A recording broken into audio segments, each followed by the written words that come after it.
E como é que tu entendeu que tu tinha que criar um grande plano quase inalcançável pra conseguir se manter em paz nessa vida? Jordan Peterson. 12 regras?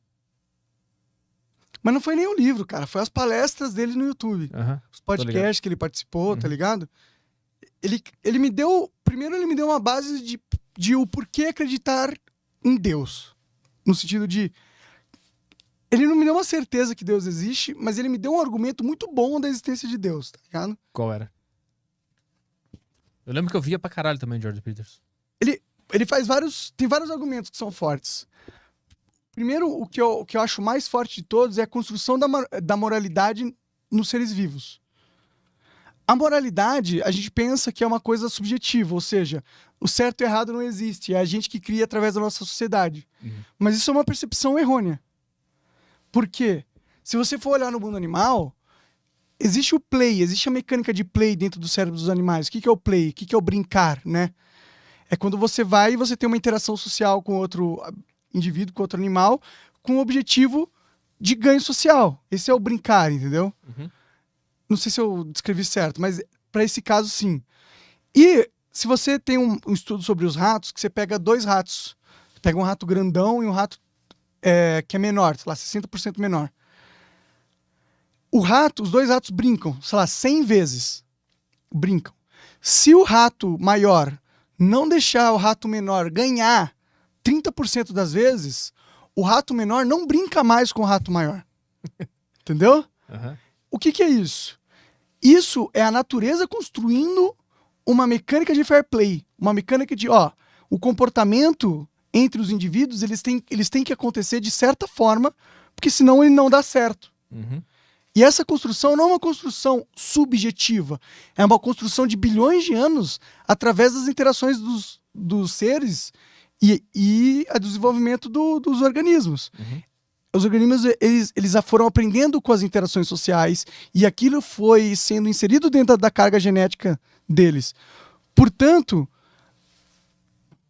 tudo que a gente vê aqui, do jeito do certo e errado que a gente interage, as coisas que a gente acha certo, as coisas que a gente acha altruísta, ou se acha um cara bom e tal, essas noções, elas foram codificadas pela essência da própria natureza. Ou seja, foi o próprio universo que deu a diretriz de como é ser o bom, o bem, o certo de se agir. Isso não é uma diretriz subjetiva criada pelos seres humanos. Não é sócio-construída. Exato. Isso é uma diretriz universal. O universo diz que tem regras para se agir dentro deste contexto que ele criou. Uhum. E o que isso para mim me diz? Me diz que esse universo ele tem um direcionamento. As coisas não estão acontecendo à moda caralha. Uhum. E o mais legal de tudo, o direcionamento do universo que ele deu, a gente interpreta como bondade. Como as coisas positivas da vida, entendeu? Tipo, são as coisas boas que fazem o universo funcionar. Uhum. Ou seja, o universo codificou dentro da existência que o bem seria o certo de que o bem funciona, entendeu? Porque o mal poderia só o mal funcionar. Mas o que é funcionar? O funcionar significa que o jogo continua durante a evolução ad infinito. Mas a maldade não premia várias espécies que mata as outras, porque, pô, o mundo animal é uma... Mas é maldade quando o animal mata pra comer? Então, Isso não é maldade. A gente tem que entender o que é maldade. mas tem maldade na natureza ou não tem? Não, é muito difícil o animal ser mal. É. O mal, ele não é consciente. Tem um gato brincando com um rato? Mas ele não tá sendo mal. Não, o gato ele tortura o rato. Mas ele não tá torturando o rato. Ah. Tá ligado? Ele não tem essa consciência de isso é um ser vivo e eu estou torturando ele. Tá? É da natureza dele. Será? É instintivo. Ele não vê aquilo como, tipo, estou causando dor pra ele. Ele não tem essa noção, entendeu? Isso é algo humano. A gente que tem a noção do bem e do mal. O bicho, ele é incapaz de ser mal ou bom porque ele só consegue ser o que ele é, a natureza dele. Tipo, todos os ratos vão torturar gatos. Aliás, todos os gatos vão torturar ratos, entendeu? Não é um comportamento específico de um gato. Tem um gato que não tortura. Sacou? Sim, mas não é uma maldade dos gatos? Pra nossa interpretação mas pra ter interpretação do universo não é uma maldade. Ah, não é? Eu acho que não. Entendi. Assim como eu acho que não é uma interpretação do universo a gente matar uma vaca pra comer. É maldade a gente matar a vaca? Meu, maldade, né? Matar uma vaca. É Sim. ruim pra ela vai sofrer dor. Agora, para comer, tem Mas um ele vai argumento. comer o rato também, o gato. Mas ele fica torturando até o bicho morrer. Aí Mas é que ele tá come torturando, depois. isso é a sua interpretação que ele tá torturando. Ele tá brincando. Pra ele, o rato ou uma tampinha é a mesma coisa. Entendeu? Sim, eu sei, eu tô entendendo o que tá falando. Mas aí, Então, determinando por que eu acreditei em Deus. Eu acreditei em Deus. Por que eu agora estou mais próximo de acreditar em Deus do que antes, entendeu? Então, é isso. Se o universo ele tem um direcionamento positivo, isso é um puta argumento pra existência de Deus, tá ligado? Porque a gente poderia só estar num universo de merda, que é só tortura e sofrimento, que são os únicos sentimentos possíveis a existir. Tá, Entendeu? eu vou parar de novo, então. Hum. A história da humanidade, ela é pautada por tortura e sofrimento, e morte, e guerra, e violência. Em uma perspectiva. E a gente chegou até aqui graças a muita violência e muita tortura. É uma perspectiva muito unilateral da coisa. Qual é a outra? Cooperação, amor. Cooperação. A gente chegou aqui porque tinha pessoas que amavam tanto os filhos deles, Que eles mataram outros. mas não é só, antes eles matavam animais. Ou plantaram, ou se sacrificaram. Entendeu? O ódio, a vingança e a violência não são as únicas forças motoras da natureza. É uma interpretação enviesada você pensar desse jeito. Eu não sei. Vendo a história da humanidade, me parece que a gente só chegou aqui por causa de muita violência, muita briga, muita invasão, muita guerra e muita morte. E agora a gente está experimentando período de paz. É muito moderno a noção de paz. E a gente tá tecnologia desenvolvida? Cara, a tecnologia, ela foi muito desenvolvida por causa de tortura, por causa Mas de... também foi desenvolvida por causa de um cara que amava. Ou por causa de um cara que achou engraçado uma peça de teatro em 1500, não sei o quê. Entendeu? O ódio e a destruição, eles nunca são as únicas coisas que movem a humanidade. Sim, mas olha só, a medicina, por exemplo, até ela virar uma medicina que ela pode ser acessível para todo mundo, ela passa por muito sofrimento e dor e tortura de animais antes de humanos, né?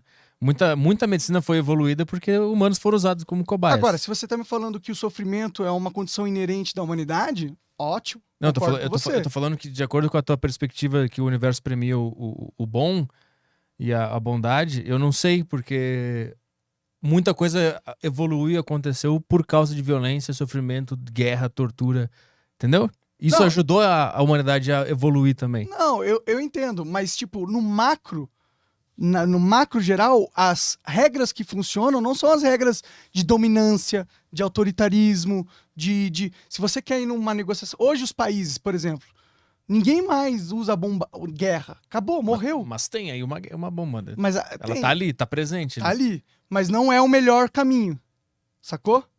Tipo, poderia ser o melhor caminho. A gente poderia ter terminado numa unidade onde os Estados Unidos só matou todo mundo e virou o único país, mas não foi isso que formou. Mas um dos fatores que faz todo mundo respeitar os Estados Unidos não é porque eles têm um exército muito bom. Mas isso não é maldade. Mas é... Isso é força. Mas é através da coerção, né? Através da força. Não se mete comigo porque eu posso causar maldade. Eu posso te causar... É a ameaça da maldade. É a ameaça da violência, não é a maldade. Porque a maldade... Tipo, se eu tô me defendendo, não é maldade. Tá, mas aí os Estados Unidos, ele não tá se defendendo, né? Em teoria, ele tá. E qual é que tem a bomba atômica? A Coreia do Norte? Todo mundo tem bomba atômica. Todo mundo China, tem. Coreia do Sul, Coreia Mas do isso não é Norte, baseado Índia. tipo, não se mete comigo, senão eu cometo uma maldade com o teu povo. Eu jogo uma bomba aí e destruo esse não planeta. comete comigo, senão eu vou usar a minha força. É porque você tá levando tudo pra maldade. Sim. Mas eu acho que aí não cabe na maldade. Isso é uma coisa muito mais energia do que maldade. Porque o intento da bomba não é maléfico. O intento da bomba hoje é usado de dissuasão. A dissuasão não é um propósito maléfico, pelo contrário. Mas é a partir de uma... Então eu vou usar positivo e negativo. É a partir de uma coisa negativa. A destruição. Que esse objetivo é alcançado. Tudo bem, mas o negativo e o positivo fazem parte das regras do universo. Sim, mas o que eu tô dizendo é que o negativo, ele... E o que eu tô dizendo é que existe o negativo e ele funciona, mas ele não é o dominante. Puta, eu acho que ele é o dominante. Não é. Não é o dominante. Eu acho que ele é o dominante. Se fosse dominante, eu não estaria aqui. Por que não? Eu acho que justamente eu tô aqui porque ele foi muito usado. E agora a gente entendeu que o negativo não é pra ser tão usado assim e que é pra gente ficar tranquilo. Cara, eu acho que o que manteve nós todo mundo junto, unido, não foi negativo não, cara. E eu acho que, inclusive, a noção de se unir em prol de alguma coisa, sempre tem a ver com algo negativo que tá tentando nos atingir. A gente se une e se ama contra alguém. Não, tudo bem, o negativo ele existe. Não, Mas ele não é dominante. Você tá falando que o negativo, ele é o que domina. é o que pautou a evolução da humanidade. Ah, Coisas ruins, coisas negativas. É que da não, perspectiva tudo que tu bem, disse... Tudo bem. Pra você evoluir, você tem que ter algo negativo. Você não evolui só do positivo, né? Você tem que ter uma dificuldade. O negativo é a dificuldade pra evolução. Mas aí ele é o papel do negativo. Ele é dificuldade pra evolução. O propósito é evolução. Essa é a beleza da vida. É que Sim. por mais que exista o negativo, esse não é o fim. O fim nunca é algo negativo. Mesmo algo negativo tem um fim positivo. A bomba é algo negativo, pelo que você está falando, mas o fim, no caso, foi positivo. Quantas guerras deixaram de existir porque existe essa dissuasão da força?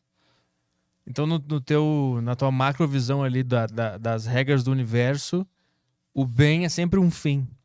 E ele sempre vai ser atingido.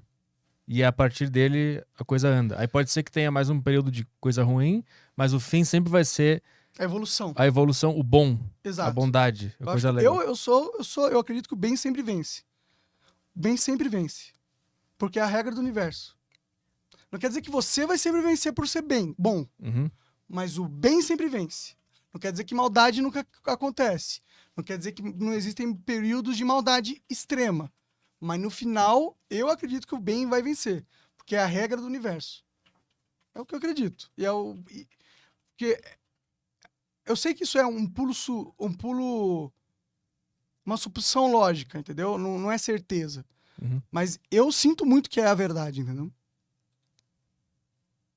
Aí isso te fez acreditar que existe um setting, uma configuração no universo, e isso é a prova de que existe um Deus. É porque, tipo, se fosse tudo aleatório, entendeu? A gente poderia. Eu poderia estar num universo onde eu realmente não conseguisse enxergar uma lógica pelo qual as coisas existem. Uhum. Mas dentro desse universo, tudo tem uma lógica, tudo faz sentido. Até a maldade faz sentido pra mim, entendeu? Uhum. Porque a gente realmente precisa ter o negativo, a gente sempre precisa ter aquilo que nos impulsa pra nos tornar melhores. Uhum. O bem se alimenta do mal. Mas pra isso o mal tem que existir. Né?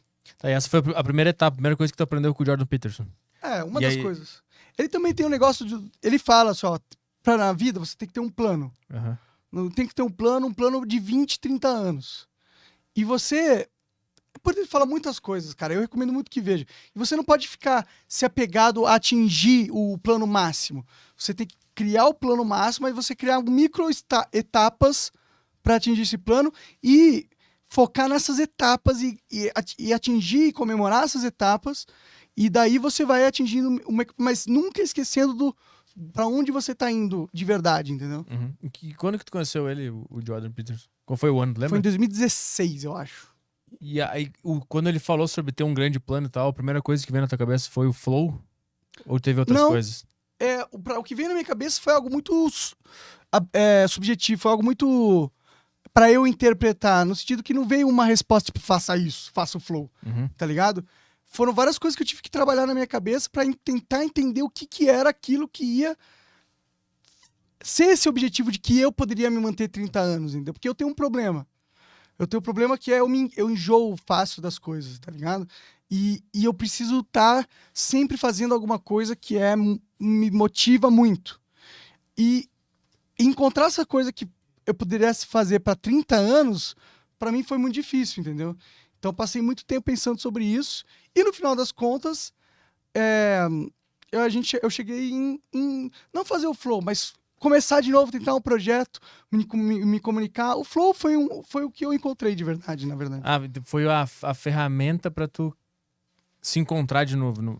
Não foi quando a ideia surgiu, ela não surgiu como faça um podcast, mas a ideia surgiu como faz um projeto que tu vai mudar o que tu é. E aí vem o flow, não é o contrário. Exato. Primeiro eu criei essa base para me sentir fortalecido para enfrentar a vida novamente. E aí depois o flow surgiu. Entendi. O teu plano então era criar um negócio para que te desse mais motivação e depois vem o flow. Quando a ideia de fazer o flow apareceu, tu entendeu que puta, é isso. Foi uma ordem, assim, foi uma coisa, foi uma frase pronta que apareceu na tua cabeça? Cara, antes de começar o Flow, eu já queria fazer o Flow 1 ano e meio.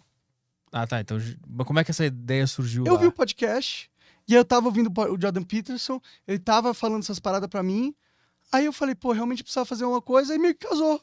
Eu falei, pô, realmente eu poderia fazer esse podcast, é uma coisa que dava pra fazer, só que aí não tinha força ainda pra fazer, entendeu? E aí eu fiquei com essa ideia, fiquei me maturando, eu tava na produtora que eu tinha lá em Curitiba, e aí eu tava focado nela, entendeu? Só que aí, no final do ano, ela deu errado, faliu. E aí foi o momento que o Igor veio falar comigo, e aí eu reativei essa ideia do podcast, entendeu? Ele veio querer fazer uma ideia de unboxing. Falei, cara, vamos fazer um podcast. Uhum. E aí foi quando virou mesmo. Uhum. Eu lembro dessa história do unboxing. A ideia de vamos fazer um canal de unboxing. Pô, pior que é uma boa ideia, pô, dá mó certo.